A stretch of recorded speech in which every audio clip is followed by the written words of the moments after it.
समय ऐसा बना, परिस्थिति ऐसी बनी कि हम लोग जो साहब ने जिस पार्टी को सींच कर जमीन से आसमान तक पहुंचाया, उनके जाने के बाद स्वतः उन लोगों ने अपना समेटना शुरू कर दिया, हम लोगों को इग्नोर करना शुरू कर दिया। बहरहाल कोई बात नहीं है, जो उन्होंने साहब ने जो लकीर खींच दी विकास की, इस पे हम सब लोगों को बहुत गर्व है कि हम सिवान के हैं।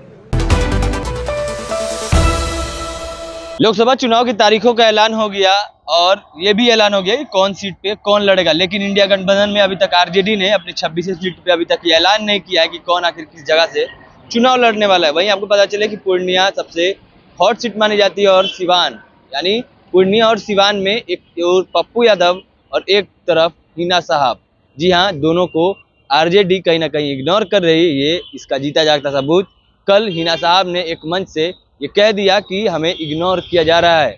आप अगर विजुअल के माध्यम से देखेंगे तो हिना साहब साफ तौर पे कह रही है कि हम जहां खड़े हैं वो हमारे लिए न नई है न पुरानी है, ये जगह हमारे लिए वर्षों से है।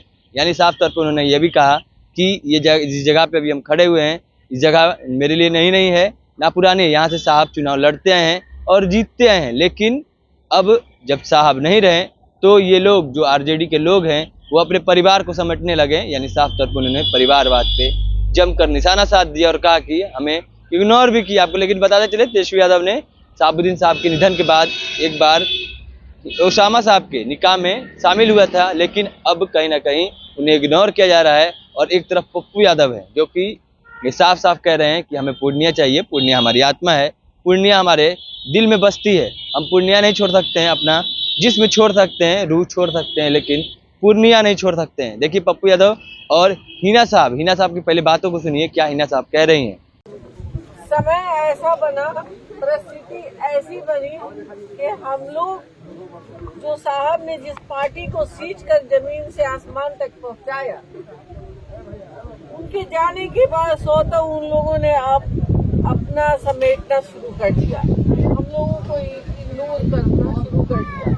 बहरहाल कोई बात नहीं है, जो उन्होंने साहब ने जो लकीर खींच दी विकास की, इस पे हम सब लोगों को बहुत गर्व है कि हम सिवान के हैं। और ये सिवान परिवार परिस्थितियों के कारण, जैसे कि उन्हें सिवान शहर से दूर होना, अपने लोगों से। तो आपने सुना हिना साहब को, उनका साफ तौर पे कहना है कि हम जिस जगह खड़े हैं वो ना तो हमारे लिए नई है ना ही पुरानी है, यहाँ पे हम बरसों से आते रहे हैं और यहीं पे रहे हैं। लेकिन उन्होंने साफ तौर पे कहा कि शहाबुद्दीन साहब जब से उनका निधन हुआ है तो आरजेडी ने उन्हें इग्नोर शुरू कर दिया, इग्नोर करना। यानी साफ तौर पे उन्होंने ये भी बताया कि जब तक शहाबुद्दीन साहब जिंदा थे तब तक उनके साथ उन्होंने पार्टी को सींचा, उन्होंने पार्टी को आगे बढ़ाया, लेकिन अब कहीं ना कहीं शहाबुद्दीन साहब के निधन के बाद सभी लोग अपना समेटने लगे, अपने परिवार को समेटने लगे और हमें इग्नोर शुरू कर दिया। इग्नोर करना यानी साफ तौर पे उन्हें नज़रअंदाज करना शुरू कर दिया। इसलिए आज काफ़ी दिनों के बाद शहाबुद्दीन साहब की पत्नी हिना साहब ने ये सारी चीज़ों को सामने लाया और साफ साफ सारे शब्दों को कह रही है। और आपको पता चले कि पप्पू यादव एक तरफ हैं,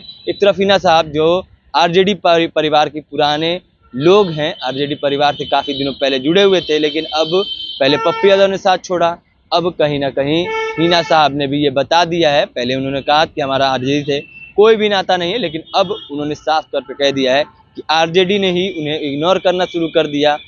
फिर उसके बाद उन्होंने उन्हें इग्नोर किया, उसके बाद उनसे मिलना जुलना कम हो गया। वहीं उन्होंने साफ तौर पे ये भी बता दिया कि निधन के बाद, शहाबुद्दीन साहब के निधन के बाद ही ऐसा कुछ हुआ है और अब साफ साफ वो शब्दों में ये बयां कर रही हैं। वो एक मजलिस में अपने बातों को सभी को बीच रख रही है, लेकिन अब ये सारी चीज़ें सामने आ गई है कि आरजेडी परिवार ने अपने बड़े बड़े नेताओं को इग्नोर किया है और इग्नोर करने की वजह से आज आरजेडी परिवार छोटा है। और भी तमाम इस खबरों हम तक पहुंचाते रहेंगे। यदि तमाम इस खबरों के लिए जुड़े रहे हमारे चैनल के साथ, धन्यवाद।